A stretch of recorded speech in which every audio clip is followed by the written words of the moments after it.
Good morning.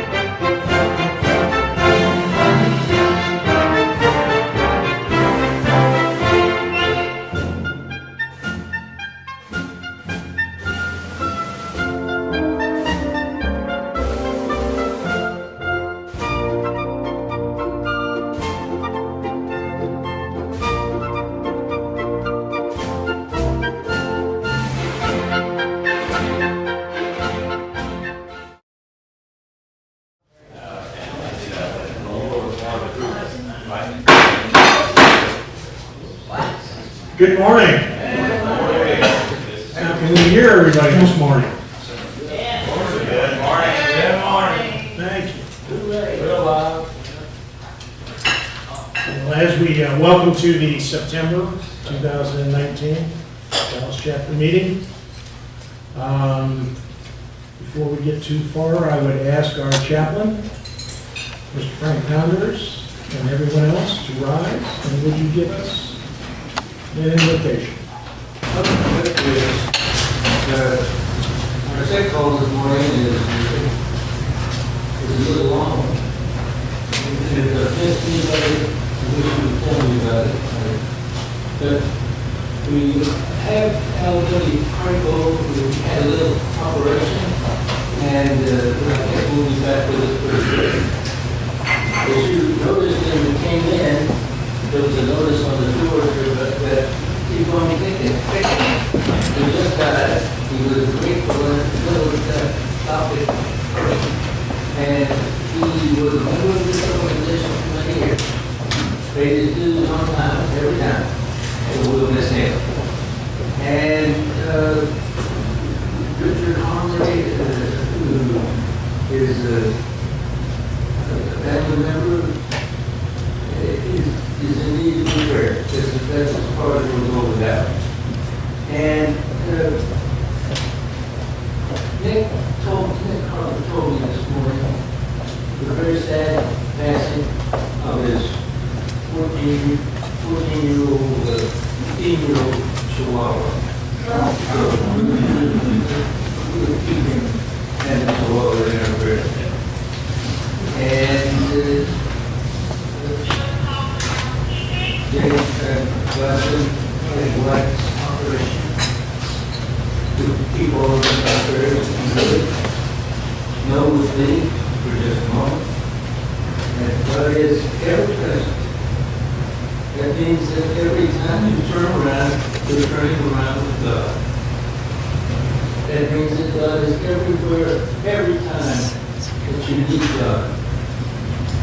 God is, and God is love. And love, as we may know, is more than just intent. It is also action. And through this organization, we perform not only the love of country, but the activities that keep this country great. So we say thank God for all of our blessings in every way. In the name of Christ. Amen. Please follow me in the Pledge of Allegiance of the American flag. I pledge allegiance to the flag of the United States of America and to the republic for which it stands, one nation, under God, indivisible, with liberty and justice for all. Glenn Toll, would you lead us in the pledge to the Texas flag? On the Texas flag, I pledge allegiance to thee, Texas, one state, under God, one and indivisible. And Tom Smith, how about the affirmation of the SAR? These things are the heroes of the American Revolution, with their sacrifices established the United States of America. Reaffirm our faith and principles of liberty, our constitutional republic, and solemnly pledge ourselves to defend them against every foe. Thank you. And Mr. John Morton, if you're in good voice. My Country, 'tis of thee, sweet land of liberty, of thee I sing. Land where my fathers died, land of the Pilgrims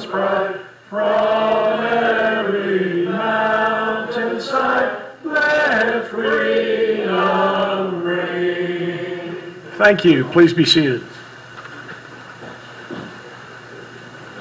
Happy to welcome some guests this morning, or sometimes semi-guests, if you would. Members of our chapter, State President David Temple, State Chancellor Tracy Pounders, and our State Reverend Frank Pounders. Thank you for being here. Gary, you snuck in. You dog. I didn't catch you coming in. Our world's famous fireman back there, Gary Lovell. Thank you. We have a guest that we'll be introducing very shortly, so I'll let Mike do that as we go down the table. Glenn, you want to introduce your guest? Susan, thank you for making the trip. Okay. Anybody in the back? Oh, Mark? I have a mother here, Bradley Sue Howard. Bradley, I got to tell you, I got a very, very nice note from Linda Martin, who was here last meeting, and she was thanking our chapter for the $200 donation that we gave to the DAR. Now, we do this every year, but in my experience, this is the first time I've actually gotten a thank you from the DAR leaders in writing, and of course they do that, they put that to work at the DAR house at the State Fair, and by the way, don't forget to sign up for the State Fair because we need workers down there. Any other guests? Please. My bride, Linda Erickson, is here today. You know, I almost overlooked that, and I'm sorry, Linda. One of the things I would mention about Linda that some of you may or may not know, in the letter that I passed out this morning where I'm asking for a few good women, I'm also looking for a few good women. And one of the things that's going to transpire this next year as we try and streamline and simplify what we're doing for the chapter is Linda has volunteered that she's going to work with Jerry Pinkerton. Now, Jerry's been the Registrar of Duty for some time, and it takes some work. But Linda has a deep knowledge of genealogy, and she's very, very good at following up and getting things done. So those two are going to work together, and Linda actually is now, by vote of our officers, she has now got the position of chapter genealogist. So we welcome you, Linda, and thank you. And I didn't mean to put it on you like that, but I know you're going on vacation tomorrow, so I give you 3 weeks to think about it. Okay. The other thing I would mention before we get into the program is when our Reverend talked about L.W. Crapo recovering from surgery. He was a 7-time president of the Irving chapter, which I don't know. I've not met the man. But for those of you who may know him, I have a card here that we're signing that we're going to send to him, and I will put it on the center table so that anybody that wants to send him a message and a note be most welcome. Now, a few months ago, I had an opportunity to visit the East Fork Trinity chapter on my chapter visits. And while I was there, I heard a very, very interesting, informational presentation by a lady, and I was so taken by it. I'm the suffering history major, if you will. I was so taken by it that I got a hold of Mark Harrison. I said, you need to talk to this lady. Well, guess what? Mark gets to introduce and tell us about our guest today. Mark?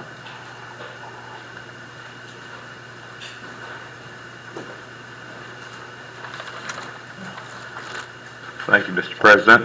It's my pleasure to introduce Linda Attaway. She's here with the Mesquite Historical and Genealogical Society, and she's going to be talking to us today about Lafayette and Washington. Let's see. She's a board member of the Mesquite Historical and Genealogical Society. She serves as the editor for the newsletter and now edits and writes genealogical travel articles for The Tree, which is their annual publication. She has often created articles related to her family history research with trips to multiple states. She's made presentations to several genealogical societies in Texas, especially related to France. She was born in Dallas. Her family, she said, migrated all the way to Grand Prairie and then to Arlington, where she attended Arlington High School. She graduated from UNT with a BS in secondary teaching in English and a minor in French. She obtained an MS in French and teaching of French from Texas A&M Commerce. She retired from teaching several years ago after having taught 44 years in Mesquite ISD. Her claim to fame, she said, is that she taught Jerry Hall, who, for those of you who don't take People magazine, was the former wife of Mick Jagger, and was married at one. Yeah, and was at one time married to Rupert Murdoch. So, yeah. So, and she's seen her. I think had several chances to see her in the last few years. She's busy doing now what she loves to do, creating genealogical research trips. She's soon going to Pennsylvania. She can tell you a little bit about that. And she's a lover of French culture, so she'll get into some of that during her talk. Linda?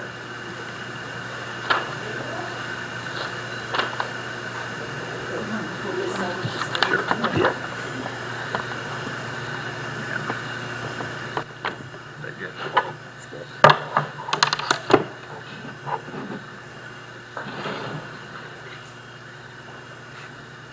I first have to ask you, do I have any former students here?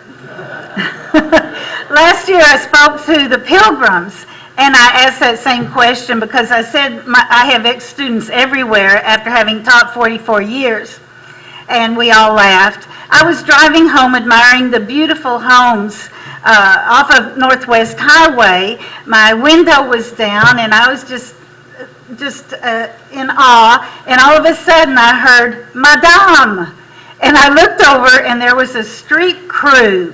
One of my ex-students was there, and I just blurted out, "Are you behaving yourself?" He said, "Yes." Generals Washington and Lafayette side by side. I never intended to teach French. 44 years later, my time was up. I fell in love with France in the summer after my first year of teaching, when I took a Relais et Chateau 21-day self-driving tour with a seasoned English teacher, slumbering in country inns, walking through a 13th century medieval cobblestone paved village where the evening air was perfumed with garlic, onions, and roasted poultry, passing through fields of lavender and sunflowers, and exploring mountaintop castles, a life-changing voyage. Lost often, just like my friend's luggage, asking directions from a farmer inside the walls of a free-range chicken courtyard, are stuck in a dead-ended tiny street and trying to back out, driving a stick shift with about 10 French people telling us what to do. Night falling on a country road with wheat fields surrounding, and we couldn't find out how to turn the lights on. Each mistake was an adventure. The Azure Coast greeted us with terrible pebble beaches, and I remember I was shocked to see homes on craggy mountains curb the Mediterranean, as well as topless bathers, some way too old. We ventured on north through central France, lodging in a former mill, the stream rushing below our window, digesting new gourmet dishes and local smelly French cheeses and fresh baked crusty bread, a true movable feast. 3 weeks later, departing Paris, I realized I left my heart in France. A new life. Upon my return, I became a Francophile. I traveled to France often and shared my images and stories with my students. I then tied my love of France and French with a new love of American history when I traveled to Jefferson's Monticello and Yorktown and saw Lafayette's bedroom and the key to the Bastille at Mount Vernon. Then it all fit together when an aunt of mine announced that her genealogical line, my mother's line, and my line was French. A Harvard graduate and St. Louis lawyer grandson wrote, Frederick Loring was born in 1765. He came to the United States with Lafayette in 1781, was a bugler in the service under the Comte de Casse at the Battle of Yorktown. After the Revolutionary War, he settled in Philadelphia. He also took part in the War of 1812 under Major Clarkson and died at Los Angeles in California in 1856, age 91. Missing documentation of where he was born, his service with de Grasse, when exactly and where did he settle. That has been up to me, a work in progress. So now it's making sense, my love for France, all things French, and in class I shared excerpts about Lafayette after reading a book which jumped off the shelf at me at my school library, where he was imprisoned with rats as his bedfellows and was only able to write with toothpicks and soot as ink in the columns of books. I am shocked when I look in an American history book or an index about the American Revolution and there is maybe one sentence about him. In class we learned the Marseillaise. How does that go? Da, da, dum, dum, da, da. We learned about famous French historical characters and places, and I would often say, imagine what if. We love history when we can imagine and visualize how people lived. I began wondering about Lafayette's life. So what aspect of his life should I study? His noble family heritage of service going back to the Middle Ages and Joan of Arc, the dreary family castle history in Auvergne in South Central France, with walls covered with paintings of ancient soldier ancestors and nobles, his early orphaned life and inheritance, which left him one of the richest nobles in France. The marriage of convenience approved by the French king, Louis XV, which turned into a love story. His 3 surviving children, the door of opportunity getting slammed in his face upon arrival in Philadelphia, his spending half his fortune in the colonies, his staying at Valley Forge in the winter, his obtaining aid from the new French king Louis XVI for the American Revolution, his contributions at Yorktown, his motto, "Coeur non," which means why not, his subsequent involvement in the French Revolution, and repercussions from the terror, the beheading of his wife's grandmother, mother, and sister, his wife's own 2-year imprisonment, and then life with Lafayette in a stench-filled prison, his one-time attempt at escaping imprisonment during a carriage ride, aided by the American son who was a medical student in Europe, of the first plantation owner Lafayette happened to arrive at. Napoleon's banishing him from Paris. I could just go on and on and on. My decision was made. I wondered mostly what was the inspiration to take up the freedom banner for the colonies, and how did he do it? I also wanted to discover exactly when he met Washington and the story of the miracle of their friendship. I created a timeline and began my exploration. Among many books and videos I viewed, I found the answers in a book, Adopted Son, Washington Lafayette and the Friendship That Saved the Revolution by David A. Clary.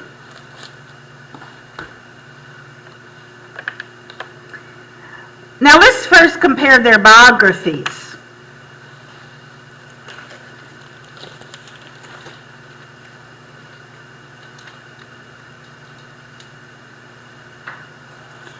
Those of you who are sitting at the back of the class might have trouble seeing this.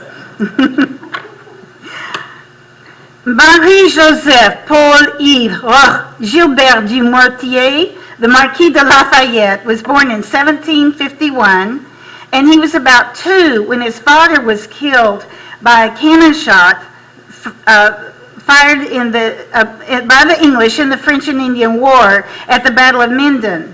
The English soldier Phillips, who possibly fired the cannon, would later be killed by Lafayette's troops in our Revolution.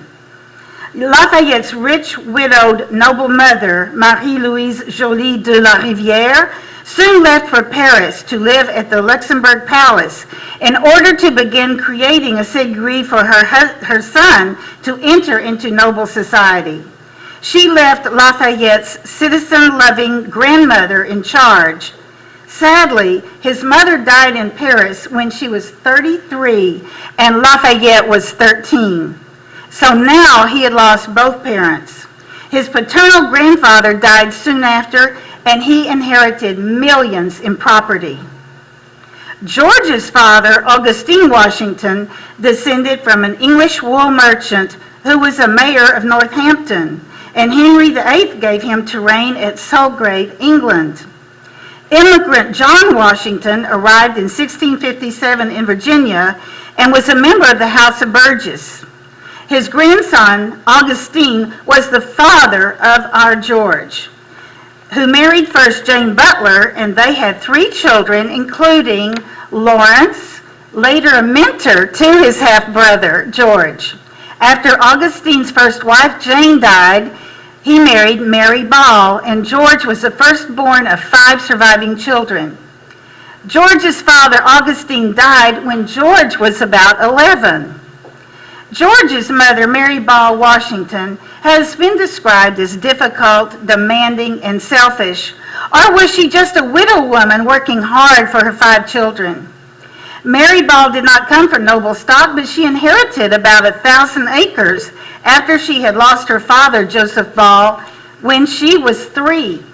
Mary's mother died when Mary was 11. Upon advice from an uncle, Mary Ball Washington refused to allow 14-year-old George to sign up with the cruel English Navy. Mary Ball Washington and her children lived at one of the farms and would later move to Fredericksburg, Virginia, in a home that George bought for her. She troubled George when she asked for money, and she died shortly after George went to see her before he became president. Lafayette was raised in an old family castle of Chavagnac in the country in central south area called Auvergne, which is topped with ancient volcanoes, and he was taught by his grandmother to respect the peasants in the village. In his damp castle, Lafayette had a tutor who taught him to speak Latin, and at age 11, he went to Paris to an exclusive school. He didn't like Paris and Versailles and the courtly manners. At the age of 14, a year after his mother died, Lafayette enrolled in the king's elite corps, the Black Musketeer, and moved into the Noailles mansion in Paris, headed by the powerful Duke d'Ayen. Actually, the future American general had been picked early on to marry the Duke's second daughter, Marie-Adrienne Françoise de Noailles. George was raised on several farms near the Potomac, then at the age of 7 moved to the Rappahannock River at Ferry Farm. George went to school and learned reading, arithmetic, and handwriting. He copied social rules, whereas his older 2 half-brothers, Lawrence and Augustine Jr., had been educated in London. However, Lawrence, who became a mentor for George, made good connections by marrying the right person, which coincidentally helped create a career for George. The father of our country became a skilled surveyor for his half-brother Lawrence's rich father-in-law, Lord Fairfax, owner of 5 million acres in the Northern Neck. Sadly, Lawrence, who inherited the land he named Mount Vernon of 2,500 acres, died of tuberculosis when George was about 20. Lawrence's wife, Anne Fairfax Washington, inherited the land and remarried after 6 months, and George first rented Mount Vernon from her and eventually inherited the terrain. George was an excellent horseman. Lafayette at first lacked skill and grace on a horse. George loved to dance. Queen Marie Antoinette laughed at Lafayette's lack of skill and grace. and the court of Versailles followed her laughter. George had a noblesse of character, and Lafayette had to be taught how to have noblesse oblige. What about their love lives? George married a widow, Martha Custis, after having met her possibly 3 times. And she was perhaps the richest widow in Virginia, who had 2 surviving children out of 4.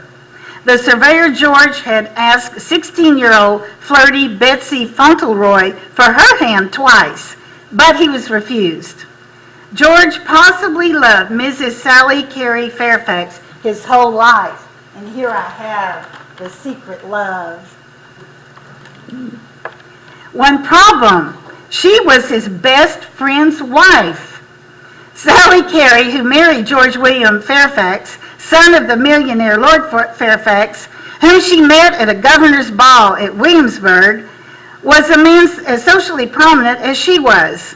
Sally became the mistress of the nearby Belvoir mansion, and she taught her husband's friend, George Washington, about culture and proper society manners. Sally Carey Fairfax and her husband, George William, moved to London, where he lost all his money, died, and Sally moved to Bath, where she died, even though her dear friend George Washington had asked her to move back to Virginia. Marriage for Lafayette was arranged before he knew anything about it, and his future wife, Adrienne de Noailles, was the last to find out, although she was not displeased. The arranged marriage was first created by lots of legal papers, which included the old King Louis XV's approval. At the wedding feast, the young couple, he aged 16 and she 14, could not consummate their marriage because of parental compliance. And it finally happened one evening when Lafayette secretly entered her room 6 months later. Lafayette had several affairs before and during their marriage, which his wife tolerated. She stayed in love with him her whole life until her end in 1807, and Lafayette carried a locket with her picture after her death. Did they both escape an early death? Yes. George outlived a shot in his hat and 4 shots in his jacket and the death of 2 horses, all during one battle in 1755 near Fort Duquesne in the French and Indian War. Lafayette, in his first battle of Brandywine, was shot in the calf, but was rallying the troops, don't retreat, stay here. And he didn't even realize that he had been shot. He was taken to the Moravian settlement of Bethlehem, and George told the doctor, "Take care of him as if he were my son." Lafayette, the schemer, too young, too idealistic, too bored, or too rich to be deterred. I do believe that at an officers' dinner at the Count of Broglie in Metz, Lorraine, France, December 1775, was the most incredible, remarkable, and history-changing repast when the young soldier Lafayette met the English King Cornwallis's brother, the Duke of Gloucester. The Duke, upset at his brother, King Cornwallis, for lack of approval of the Duke's wife, sympathetically discussed what the patriots were doing in the colonies. This ignited a spark in Lafayette that would eventually change world history. The officer without a war and off of commission decided to come to the colony's aid. He kept this a secret from his pregnant wife and his controlling father-in-law, the Duke. The boy, who had never seen combat, secretly signed up in Paris in 1776 with recruiter Silas Deane, an American representative for secret correspondence, as many other French soldiers had done, to fight. The 19-year-old expected to volunteer as the rank of Major General. What the boy didn't know, and maybe never found out, was there was a secret scheme hidden from England, who was at peace with France, to funnel French money to the American rebels. This included the King Louis XVI, his foreign minister, Vergennes, American Silas Deane, and the commander, the Count of Broglie, who wanted to replace Washington with himself. In addition, an old friend, De Kalb, from military school, who would later die on our soil, and even the famous composer of The Barber of Seville, Beaumarchais, were in the deal. The first part of the plot failed in northern France at Le Havre. 3 boats were loaded with supplies and ready to depart for the colonies. But French military officers sent bragging letters home, and even the disguised organizer, Beaumarchais, attended a production of his opera and then took a bow, disguise off, and exposed part of the plot. To save face and prevent a war with England, even though 1 boat had already left, the French king's foreign minister then forbade any French soldiers to leave France. So Lafayette, unaware of the real plot, did what any millionaire would do and offered to buy a boat.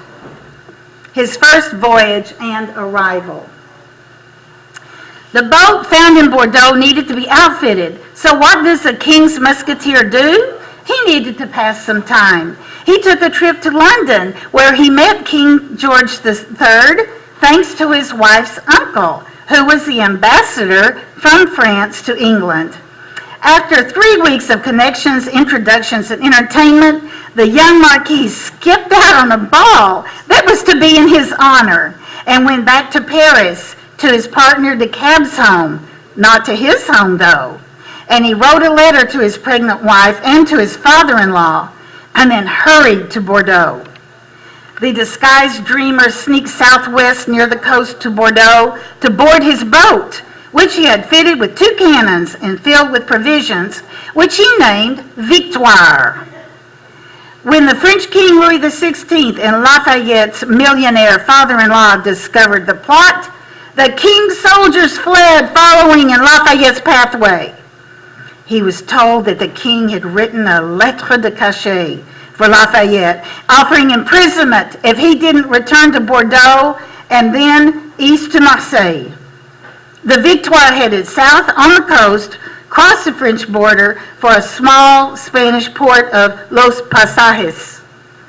As the swashbuckler began doubting his decision, on April 1st, 1777, he left the boat docked on the Spanish coast and traveled north by coach for 3 days into France, back to Bordeaux, to ask forgiveness from the king and his family, as well as to his wife. And he waited and started thinking he feigned compliance. He pretended to follow the orders to take a coach east to Marseille, but at the stable to exchange horses, the French Zorro took a disguise, purchased a horse, and rode south for 3 days, sleeping in stables, gendarme in hot pursuit, and arrived safely back to his Spanish port and his Victoire. Here again I say, what if? The brazen nobleman had charmed an innkeeper's daughter in France to not tell anyone where he was, and it worked. About April 26, 1777, it happened, the departure. 14 officers and a crew of 30. The crossing kept the starry-eyed adventurer sick for weeks. After almost 2 weeks, the 19-year-old filled his days with English lessons and reading and writing, whereas passengers stayed in small, damp, dark cabins decorated with mold, living on rations, and surviving sometimes rough weather. The boat approached Charleston, South Carolina, June 13th after 6 weeks on water. But the secret sailors were warned by sailors on an American vessel to continue north to evade the English blockades. Some 60 miles later, at the North Island and entrance to Georgetown Bay, the anchor dropped. Lafayette, his friend De Kalb, and 4 French officers were rowed in a small boat to find help. It was about 2:30 p.m. About 10 p.m., remember they were some 60 miles north of Charleston, they discovered some slaves who were digging for oysters. as the cab explained in English with a German accent that they were French officers, they were taken to Major Eager, the rice plantation owner's home by midnight. Welcomed, they were fed and bedded down. The officers were advised to return south to Charleston using 3 of the Major's horses, and Major Huger would have the Victoire piloted south. Lafayette, intrigued at every moment in this enticing exotic land, tasting cornbread and sweet potatoes for the very first time, while the officers complained of hot sands, thick woods, and only having 3 horses. The optimist in a supposed Shangri-La arrived in Charleston after 70 miles and 3 days later, looking like beggars and barefoot. Luckily, Lafayette proved he was a Mason, and he was greeted by brother Masons. Upon arrival of the Victoire the following day, a new reverence was given. After a weeks-long festivities in Charleston, Lafayette, the cab, and 5 officers began a 32-day, 800-mile trip north to Philadelphia in newly purchased carriages, which had turned to splinters by the 4th day. The trip included use of horses which survived, and challenged the Frenchmen when walking on foot through swamps and over bad roads, sleeping in the woods, fighting off fever, dysentery, hunger, and reposing in horrible lodgings. Rich soldiers who unloaded most of their baggage. Yet Lafayette wrote, vast forests, immense rivers. Nature adorns everything in the land with an energy of youth and majesty. The Victoire had it easier but not so victorious. Left back for France and sank. So Lafayette collected insurance, which helped pay his note. Changing boats in Annapolis, July 17th, they arrived in Philadelphia, July 27th. Cleaned up a bit. The next day, they knocked at the Pennsylvania State House in Philadelphia, where Congress convened, and were turned away. What if? After the trip from hell, since the letters from Franklin and Silas Deane had not even been opened by Congress, and they were sick of French volunteers wanting money and military titles, and they didn't know Lafayette, who was awaiting his glory.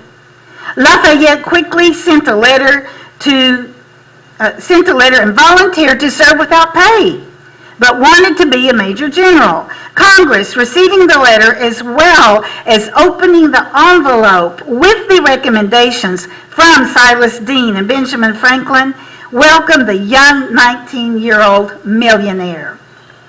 When exactly did Lafayette meet Washington?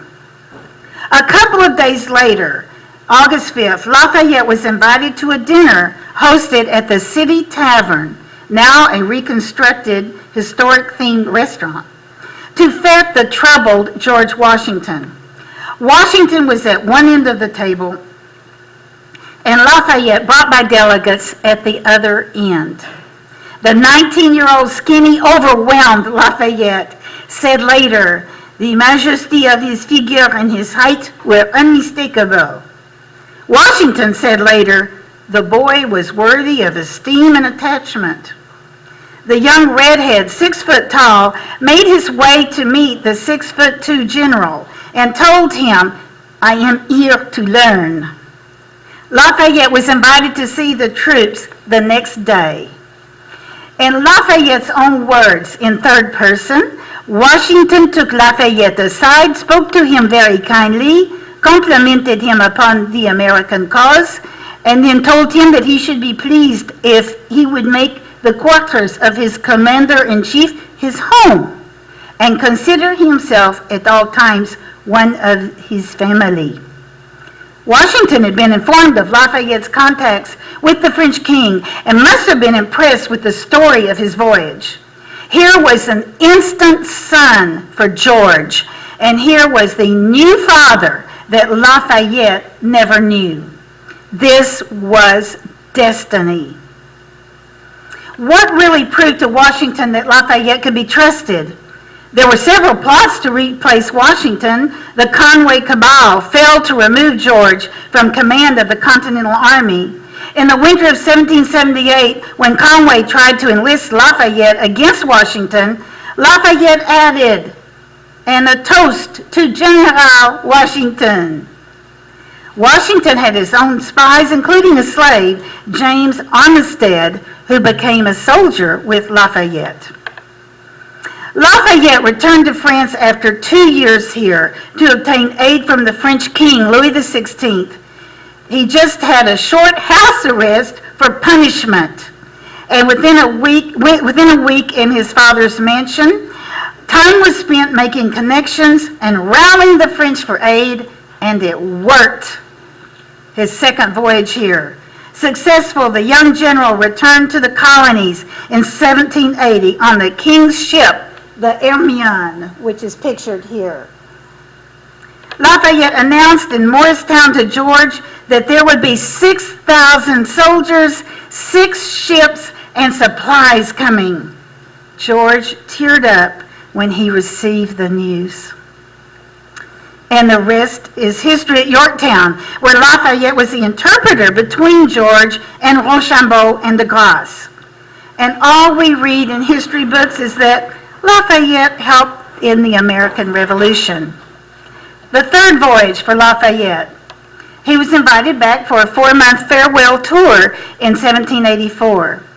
Reunited with old friends on the route, including the spy and freed slave with a new name, George Armistead Lafayette, whom Lafayette immediately recognized and stopped his triumphal carriage to descend and embrace him.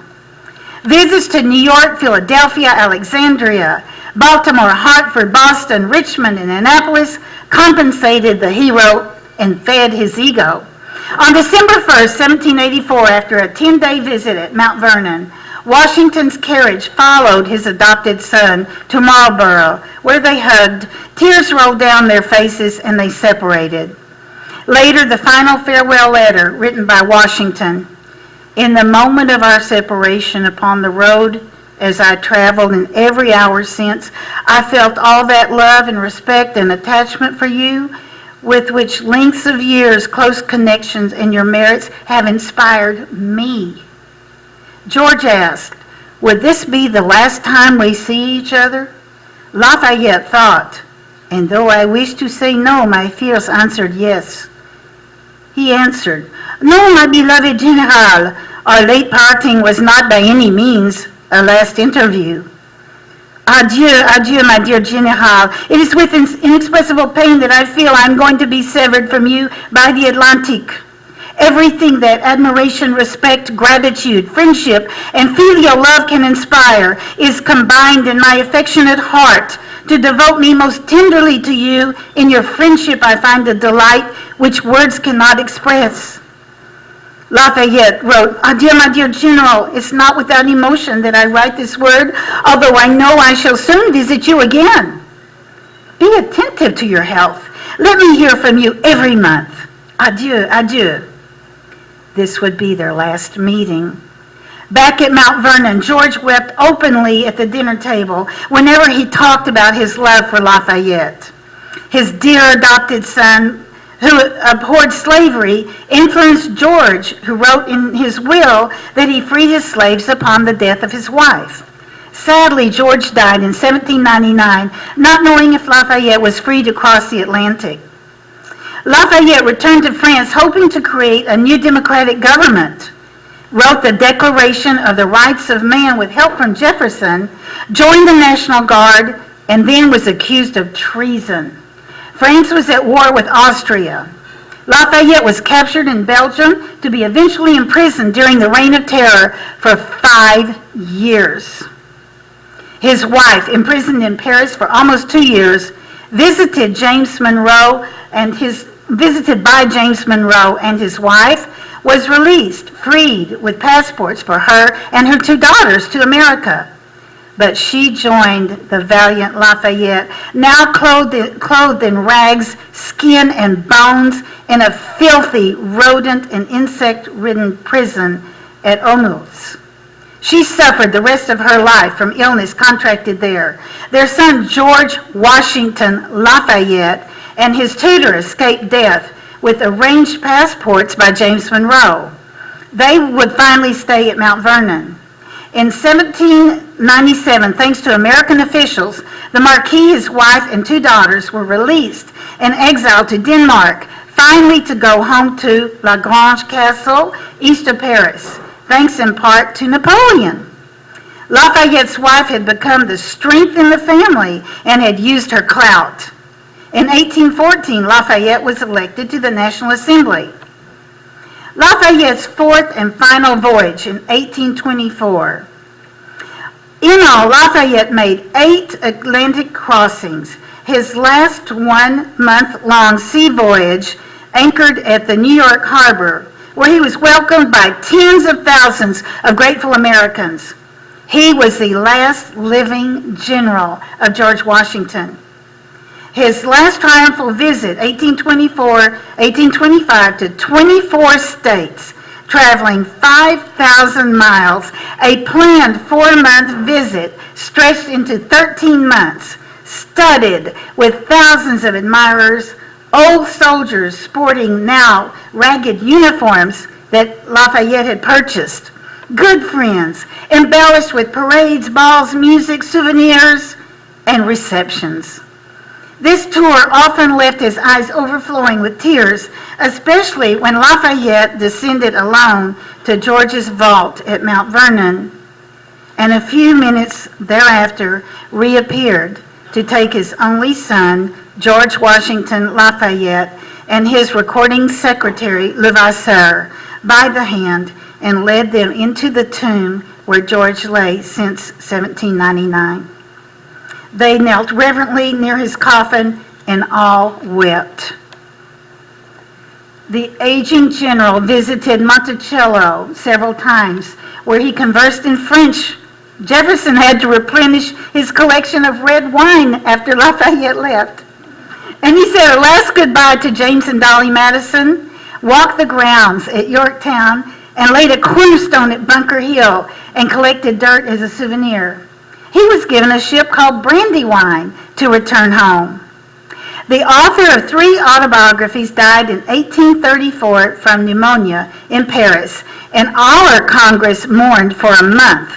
Black drapes adorned the congressional chambers. John Quincy Adams delivered the funeral oration. On Lafayette's tomb in Picpus, Paris Cemetery, his son, George Washington Lafayette, added soil brought from the battlefield of Bunker Hill. The French government, not as enamored as the Americans, only allowed a small military funeral. An American flag stands day and night over Lafayette's grave, and every July 4th there is an honor tribute, and the Star-Spangled Banner and the Marseillaise are played. In 1917, one of Pershing's soldiers, Colonel Charles E. Stanton, upon arriving in France, visited Lafayette's grave and said, "Lafayette, nous voici! Lafayette, here we are." A treasure trove of family history from the 1400s was found by descendants in 1956, hidden behind walls in many rooms of Lafayette's wife's castle of La Grange, where Lafayette lived from 1802 to 1834. The organized collection was microfilmed in 1996 in the only room with electricity, the kitchen. Lafayette's ship from his 1780 second voyage here, when he announced the support from France, the Hermione, was rebuilt using confiscated English drawings at a cost of $27 million and 17 years' work, and returned heroically to our shores, first in New York in 2015. A friend, a member of the DAR, just gave me the July-August 2019 DAR magazine, The American Spirit.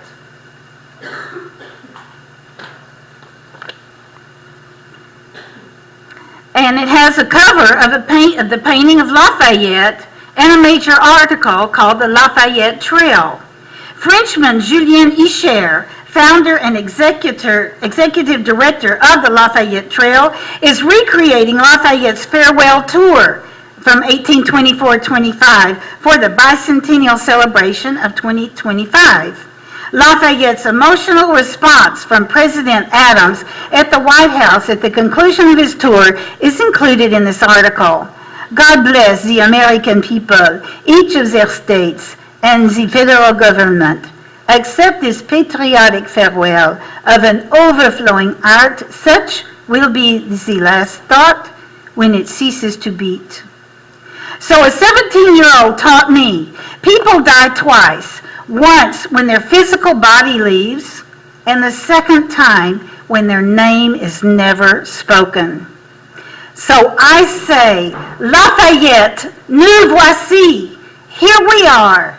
Let all American towns, buildings, parks, schools, universities, counties, statues, and people named after you always remember you, your miraculous daring voyages of inspiration and difficulty, your contacts with France and its powerful nobles, and your lasting friendship with our first president, and your victory at Yorktown.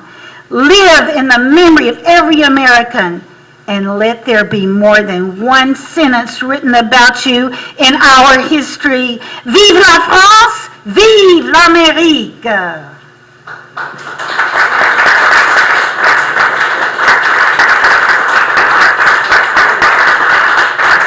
Merci beaucoup.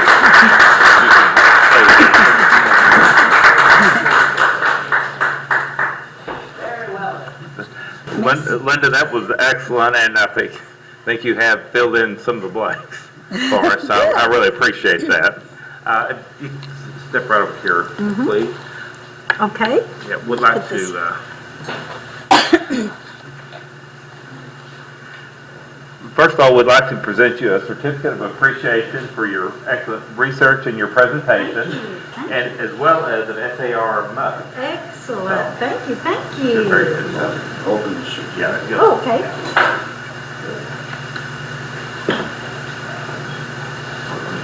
Okay. That's it, Mark, cover up the, Yeah, He's moving. yeah. one more. Yep. Good. Linda, thank you. Welcome. Really appreciate it. Good to hear from you again.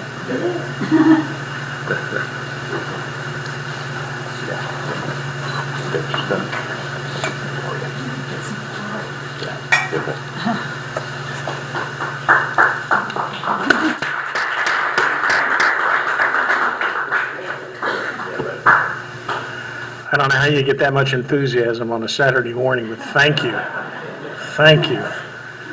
Interesting to note, as I consider myself a semi-historian, I did find out something this morning in your talk that I was unaware of. I knew about the presence of Lafayette and his battles, but my patriot ancestor, Jacob Van Fossen, also fought at Brandywine. So I can now tell people he fought with Lafayette. Good, I like that. Very good. Again, thank you, Linda. I'm going to ask our state president, David Temple, if he would just give us a few comments about not only the work he's been doing, but an upcoming event that I know is near and dear to his heart. David?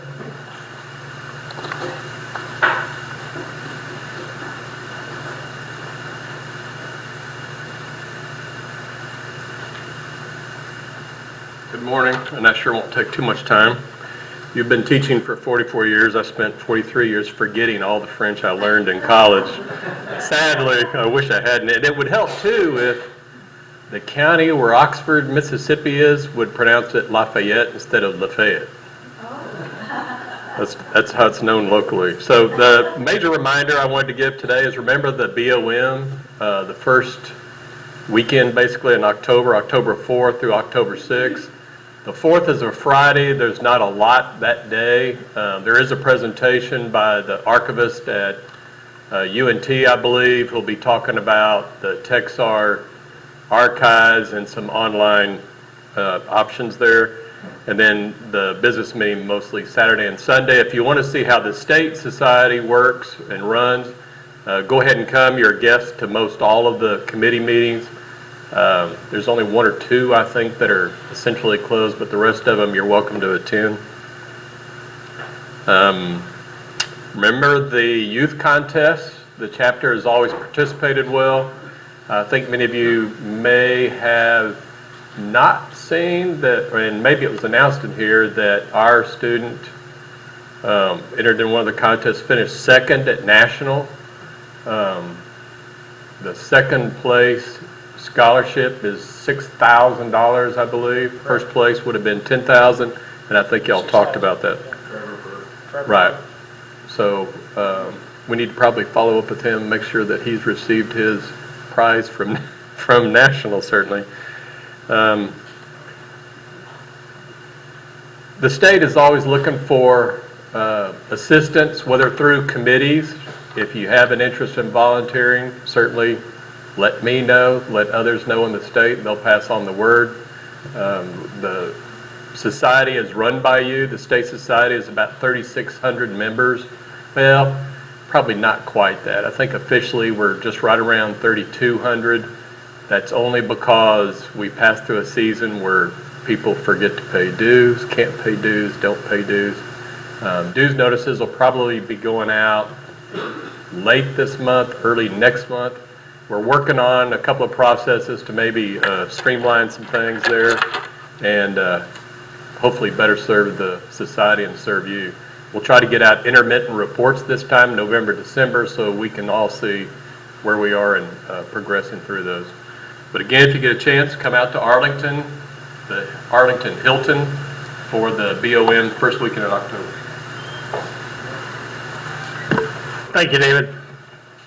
I know that in your remarks, or your written remarks at least, to the state, when you talked about the three R's, which are recruiting and retention and reinstatement, I played on that a little bit, and I'm going to talk about it at Gary's meeting today. We actually added a fourth R, revenue. We can always use revenue. And speaking of that, when it comes to dues, I'm going to call on my good friend Tom Smith, who's been serving with me this year on our advisory council. He has a real quick story that would put a nice little bow on the fact that we lost a chapter member in T. Boone Pickens. Apparently there was a time when Mr. Pickens was behind on his dues. Tom, what happened? I was on the dues team with our executive Ralph Miscal, and he gave me a list of people to contact. One of them didn't keep the checks. So I called him and invited him and sent my note to please pay the dues to support our dues committee. I was promptly taken off the committee. And I just didn't sit too well with the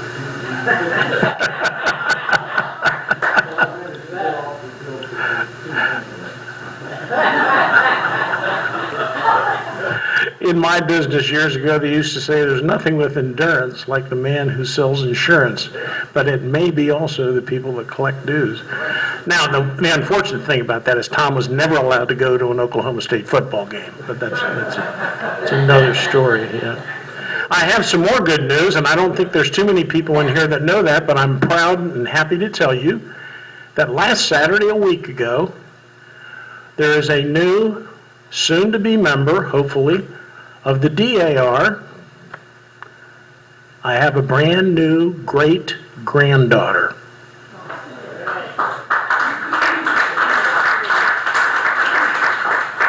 I know it's hard to believe, but I was married when I was 7, and these things happen, you know.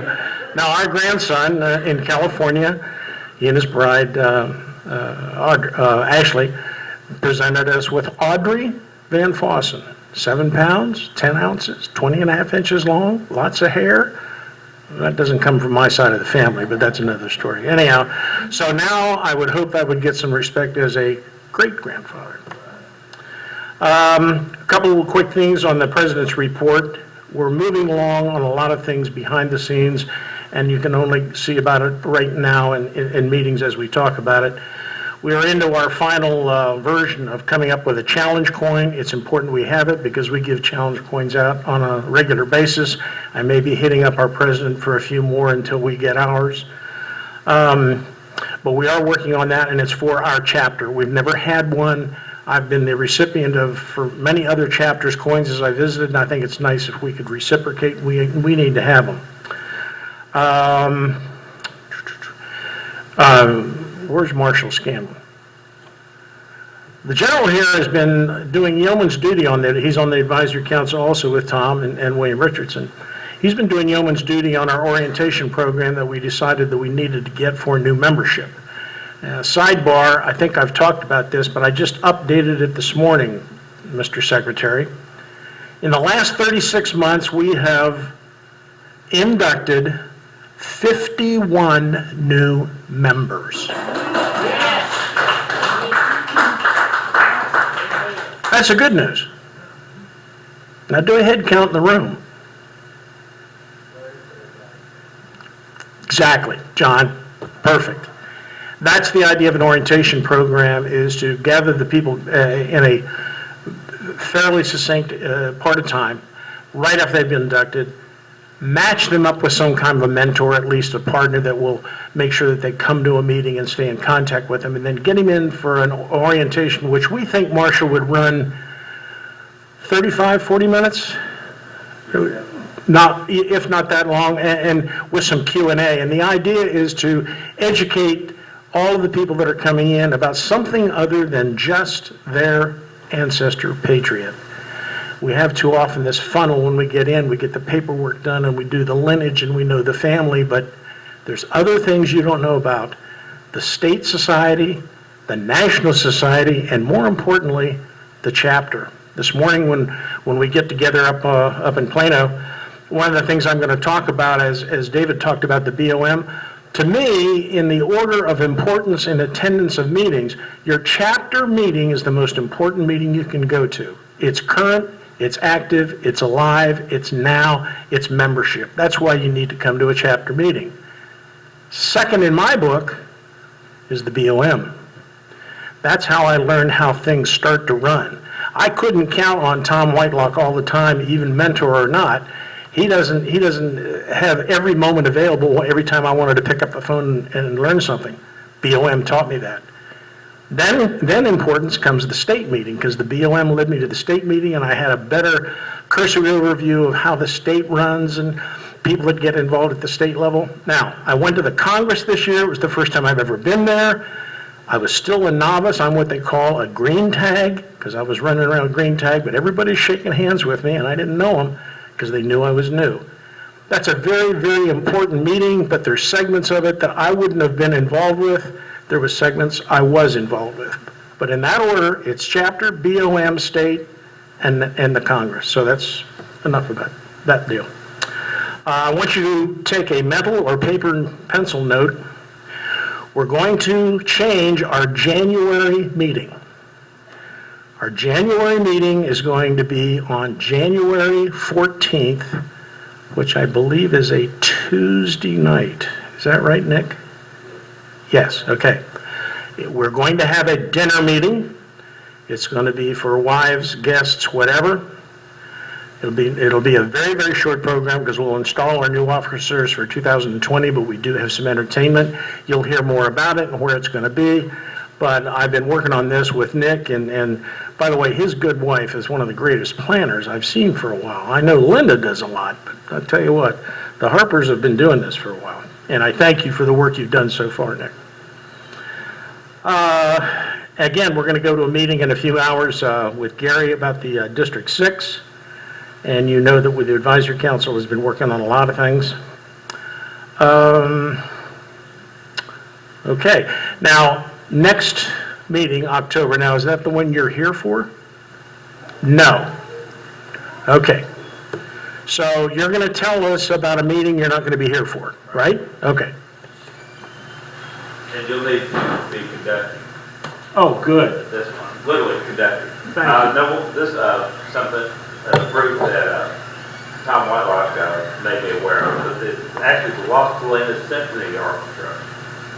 There'll be representatives there, and we'll be talking about and demonstrating some music from the Revolutionary times. So this will be a little bit different program, but so bring your musical ear and you bring your baton in case you need to conduct. What day? October 12th. That's a Saturday. That's where you football. So, No, it's an Ohio State football game day. I'm sorry. Okay, all right. All right, well, I hope you and Linda have a great trip. I know you're going to be doing some genealogy and family and that kind of stuff, but say hello to New England for me. Our great second vice president still has a few cups left, is that correct? All right, remember, any of the revenue, we've passed over the break-even neutral zone on the cups. Anything we sell, starting a few cups ago, is profit to the revenue to the chapter, and it's going to be part of what's going to offset the expense for our dinner in January. The approval of the minutes, Mr. Secretary? Minutes are not distributed today for good reason. The second person in my family, which is my other self, forgot to bring them. I'm blaming him, not me, because I was responsible for making them get posted on the website. So they are on the website. You can go there for any of you who haven't received them yet. But it's very informative. The request for volunteers for the state fair recruitment table is very important. The website that you go to is listed in the newsletter. And for any of you that have a question about it otherwise, give me a call. I'll give you the number of the lady at the Jane Douglas chapter that can either change times or place you in a slot that happens to be open. And we do need you very much, particularly through the 4th through the 6th, when we have the BOM, because the majority of the guys who have volunteered to go to the state fair are the ones that will also be attending the BOM, and that leaves a blank spot. One thing that is unique this year is the national representatives from the Vietnam Commemorative Association back in Washington are sending delegates to the fair to man a table there alongside of us or across the room where the veterans usually sign in on the roster. And if they have served in the era of 1955 and 1975 in the military, they are wanted a new commemorative pin. We've had ceremonies here in our meeting, but at the same time, this is going to get both state, local, and national coverage. And so it's going to be manned by these representatives from Washington, but we'll have representatives from the SAR and our chapter also helping with the presentations and the ceremonies on Sunday when the CAR lays a wreath at the memorial wall there at the fairgrounds. I apologize again for not having copies of the newsletter for you. I've already been told of the typos that I had in it. That's another reason I didn't distribute it. Do you know the website? No, it's very detailed. I find that it's in the newsletter itself as far as the website.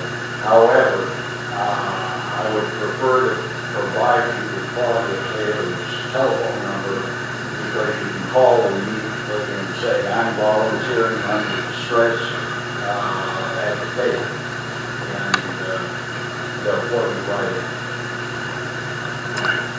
Glenn Toll, you were right.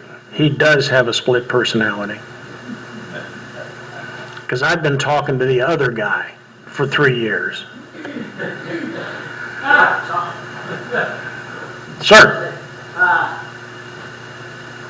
16 years ago, or 17, that's how I found out about the Sons of the American Revolution. We were going to the fair and walking in, and there were these people.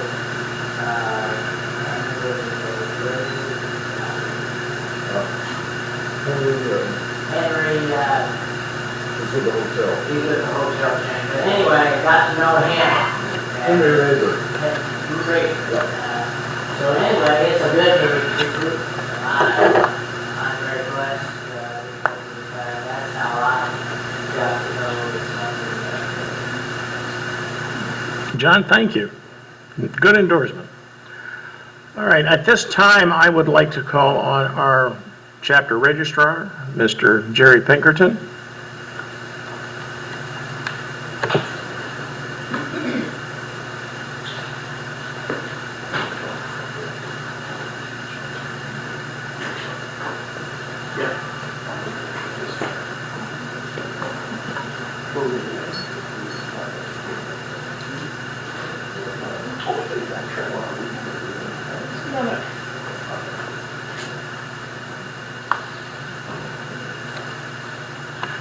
Today we are having an induction for 3 new members, one of whom is with us today.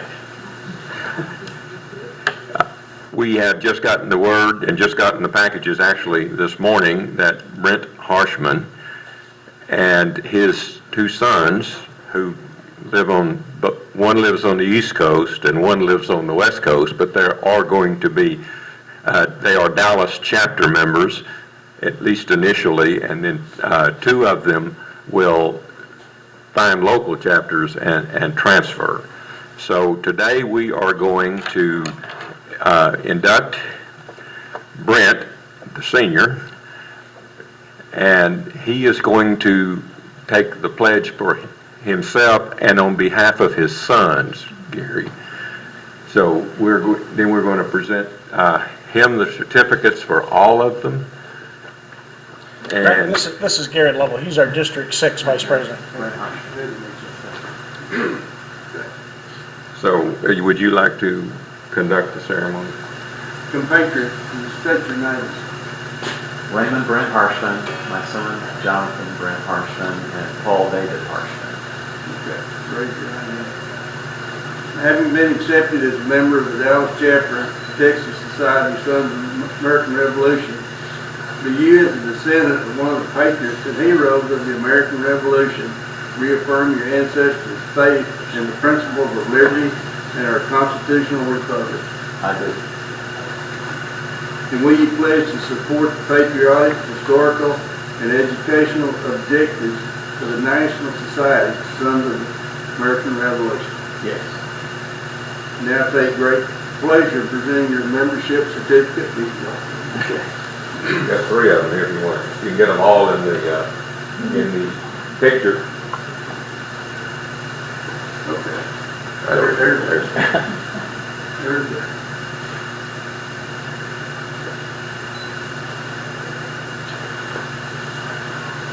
Congratulations. For Paul and I have the rosette. All right. As we mentioned earlier, the rosette is the official rosette of the SAR, and it is in the color of buff and blue, which were represented. George Washington's uniform was that color, and so that is your official emblem of being a member of the SAR. Congratulations. We welcome you to the Dallas chapter and ask that you work with us to fulfill the purposes and objectives of the Sons of the American Revolution. At this time, we'd like to invite you to address our members and present, talk about your ancestors, whatever thoughts you might have. Okay. Thank you. Well, thank you so much. Appreciate it. The bottom line on this is that my ancestor was named Ulrich Harshman, and I'm the 9th generation from him. He came over. His service was providing supplies for the Continental Army. We don't have any stories of him at any battles, but he came over from what later became Germany, landed in Philadelphia. I think it was October 16th, 1751. He and 3 other brothers came. They came from what became southwestern Germany, the Palatinate migration. I think there was like over 30,000 people of what we call German descent now who came over from 1749 to 1754. And he landed in Philadelphia, took the oath of allegiance to the king, which what they did back then. And they were probably what they call redemptioners. They were not wealthy, so they paid for their voyage over by working for someone who had arranged by contract for them to do this. They probably floated down the Rhine River to get to Rotterdam, came over, and I can't even imagine what it was like on those voyages. There's some records that he owned some land in Pennsylvania for a brief period of time, but got on down to Virginia. That's where he lived and passed, and his son also came with him, named Peter Harshman, who was probably 6 when they landed in Philadelphia. Eventually, they were probably farmers. They ended up many generations in Clinton County, Indiana, until just recent generations. They were farmers there. I hope this was of interest to you. It really was. Thanks. I am presenting you with your challenge coin, as you heard them described, and in the information that I have given to you is a little memorandum of what challenge coins are and how they are to be used. All right. Very good.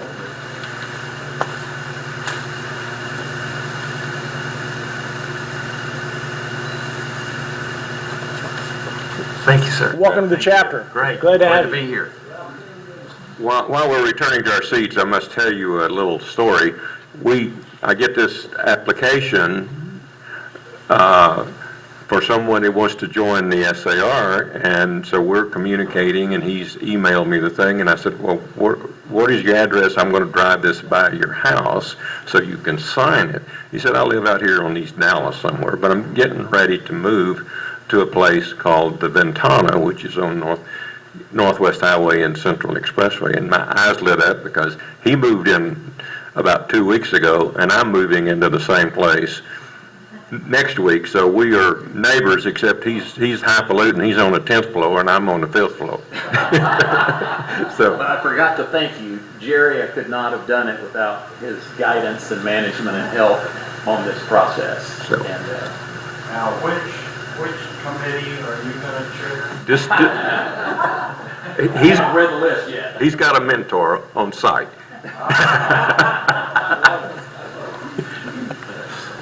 Good news and bad news. Thank you, Jerry.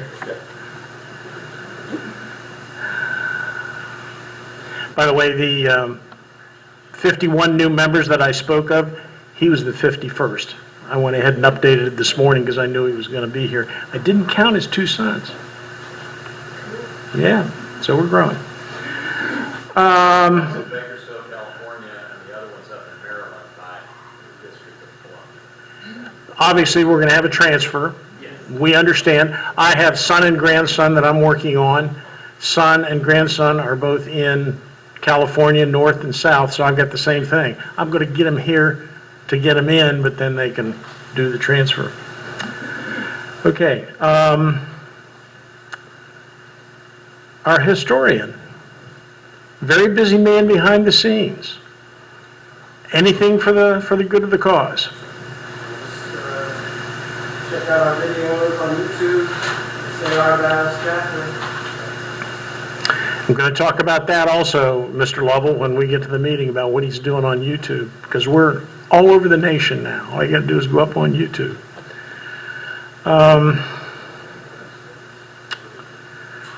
Okay. Does the chaplain have anything for the cause that he'd like to add? You did a fine job on our sick and well. Is there anything else you want to add? Perfect.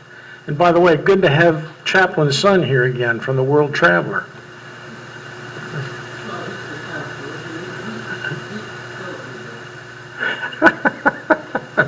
Okay. By the way, if anybody wants to, who hasn't seen it before, for those of you that use the internet, go on to YouTube, Linda, and do a search. SAR Dallas Chapter. Every one of our meetings, every one of our presentations are on YouTube. You'll be able to see you next week. So you'll get notoriety. By the way, that tavern that you talked about where he met, Lafayette and Washington met, the City Tavern, yeah, it burned down a bunch of years ago and they rebuilt it. I was there this summer. It's fascinating. It's right adjacent or almost behind the Museum of the American Revolution. It's wonderful. It's a great place. Okay. Okay, we're running short. Membership committee.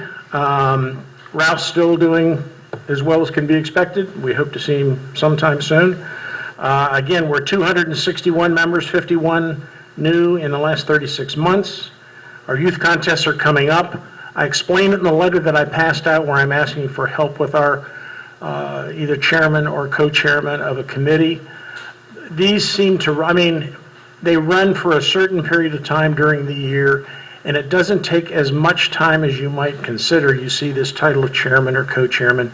Really, it's about reaching out to schools and making contacts and then getting them involved, or at least hoping they'll get involved, and then getting them to return information, and then they can do posters or whatever it is that they're doing. By the way, John Morton's been doing that for how long? Forever? Ever since the state fair? Don't stop doing it. Just keep doing it. Just do more of it. Okay. Let's see. Anything, Mr. Kittrell, anything for the color guard? Well, the Veterans Parade coming up in November, will be at 11, and I'm working with Ted Wilson on that. I've won the contracts, and there will be a trailer for those that can't march. So that'll be John Greer, myself, and Larry. So. Perfect. Thank you, Robert. Okay, Veterans Affairs. Mr. John, you have something you want to address? Yes, two other things before we get to Veterans Affairs. The theme for the poster contest this year is Boston Tea Party, and I just got this last 2 weeks ago in the school system.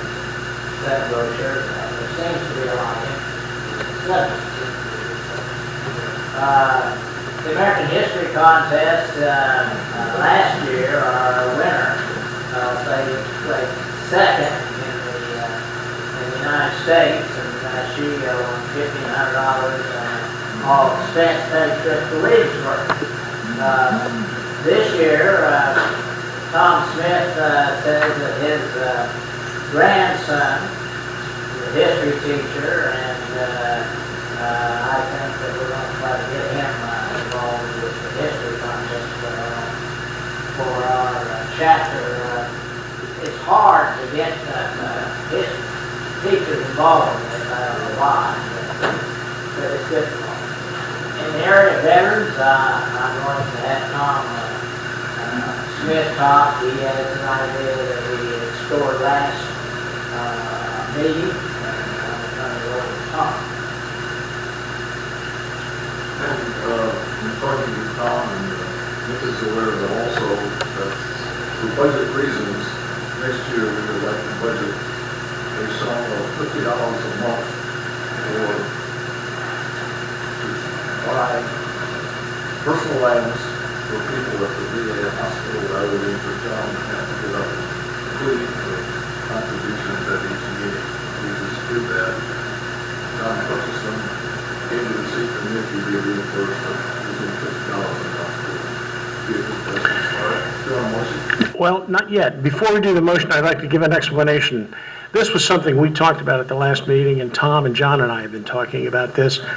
This is not to replace any of his pleas for monthly donations. We still want whatever you are willing and capable of giving, because we're going to do that. What we do want this for is, we want to be able to have in our budget approved $600, so that sometime during the year when the Veterans Associations need something other than a cup of coffee or a toothbrush, and they don't have a way of getting that, holding a meeting, buying warm clothing, buying blankets, doing something like that, that they don't have to go begging for that. They can at least come to our chapter and say, we have a certain amount of money that we've dedicated for the veterans for those purposes, and it's there. That's the reason why we want to do this. Now I'll take a motion. And a second. What's the move? We are moving that we will budget in 2020 $50 a month, a total of $600 for the benefit of the Veterans Associations here in Texas. With that, any discussion? All in favor say aye. Aye. Opposed? Motion carries. Well done, John and Tom, appreciate it. I'd like to say this, we got quite a bit of coffee from our members this time. And so I really want to thank you all in terms of supporting my business. Good job. It doesn't happen unless people in the chapter get involved, trust me. Okay. Any old business we want to discuss at all? Anything that we've missed or have glossed over? CAR. That's new and old business. My dear, would you like to talk about the CAR? We're having the Veterans Memorial at State Fair, 3 o'clock, the first Sunday of the fair. Now, we got October 29th. USCAR and September, I'm sorry. The SAR usually accompanies us, and we usually have someone that'll play tax. So it's a very short ceremony. Thank you, Bradley Sue. Appreciate it. One thing I did fail to mention when we were talking about our good historian, I was just gratified to see that last meeting we inducted 3 new members. And right on cue, within 3 days after that, on Monday or Tuesday, boom, pops up an email from our historian, from Joseph, where he sent them the link for about the meeting, which has all the stuff on YouTube, so that the brand new member can go on there and see the program that we had. They can see them get inducted into the chapter. They can see all of the activities that we had. Joseph, well stroked, great idea. Don't stop doing it. How about new business? Any new business anybody wants to bring to the chapter? Mr. Nick. Oh, okay. You're right. What do you think about the poster? Now, let me tell you something. I had to wrestle with my wife about that.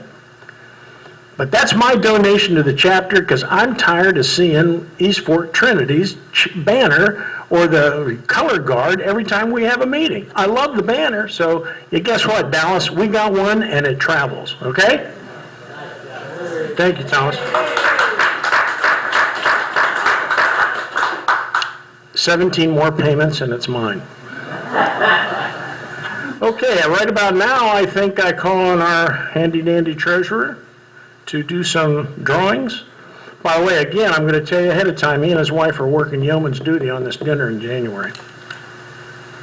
Okay. Draw well, draw early, draw often. 7 wonderful items. 7 wonderful items. Okay, here we go. Everybody get your tickets ready? Okay, last 3 numbers, 561. Okay, let me draw again.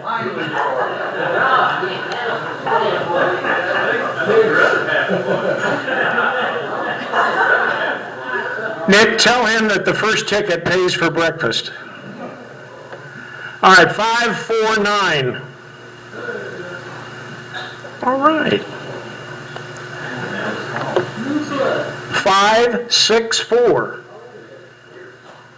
All right, very good, Brent.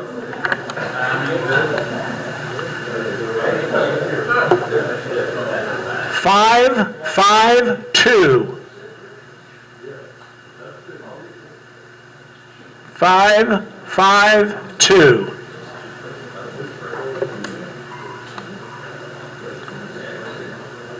547. All right, this is great. Good job.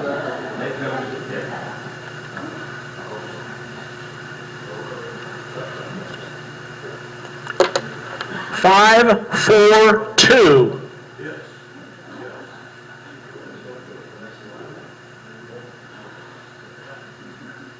Right, that's our original charter from 1929. Yeah. 542. 563. All right.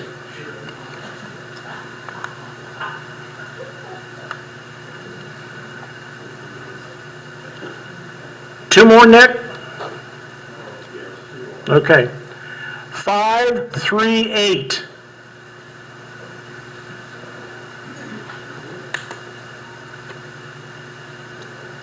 540. All right, Mark.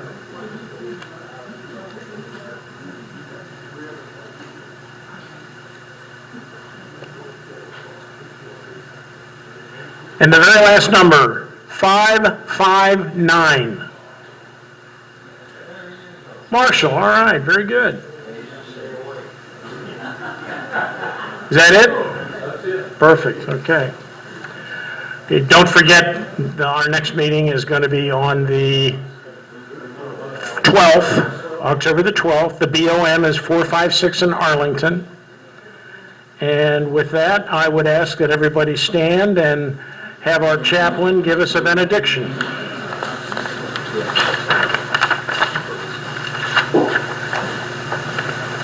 remind ourselves that we are in the presence of Almighty God. God is good. God has the intent for you to be good, and for you to act in that good.